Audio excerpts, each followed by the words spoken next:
ಭದ್ರತೆಗೆ ಅಪಾಯ, ಸೇನಾ ಸಮವಸ್ತ್ರಗಳ ಮಾರಾಟ, ಹೊಲಿಗೆ, ಶೇಖರಣೆಗೆ ನಿಷೇಧ.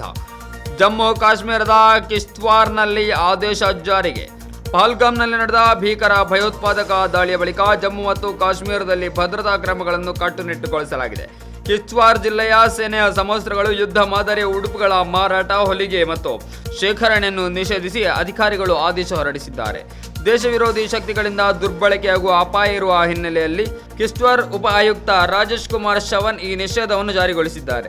ವಿಧ್ವಂಸಕ ಶಕ್ತಿಗಳು ಸಾರ್ವಜನಿಕ ಸುರಕ್ಷತೆ ಮತ್ತು ಶಾಂತಿ ಹಾಗೂ ಬೆದರಿಕೆಯನ್ನುಂಟು ಮಾಡುತ್ತಿರುವುದನ್ನು ಪರಿಗಣಿಸಿ ಈ ನಿರ್ಧಾರ ತೆಗೆದುಕೊಳ್ಳಲಾಗಿದೆ. ಸೇನಾ ಸಮವಸ್ತ್ರವನ್ನು ತಯಾರಿಸುವ ಎಲ್ಲ ಅಧಿಕೃತ ಖಾಸಗಿ ಸಂಸ್ಥೆಗಳು ಮತ್ತು ಯುದ್ಧ ಉಡುಪುಗಳನ್ನು ಸಂಗ್ರಹಿಸುವ, ಮಾರಾಟ ಮಾಡುವ ಅಂಗಡಿಗಳು ತಕ್ಷಣವೇ ಹತ್ತಿರದ ಪೊಲೀಸ್ ಠಾಣೆಗಳಿಗೆ ಲಿಖಿತವಾಗಿ ತಮ್ಮ ವ್ಯವಹಾರದ ಬಗ್ಗೆ ಮಾಹಿತಿ ನೀಡಬೇಕು ಎಂದು ಜಿಲ್ಲಾಧಿಕಾರಿ ಆದೇಶದಲ್ಲಿ ತಿಳಿಸಿದ್ದಾರೆ.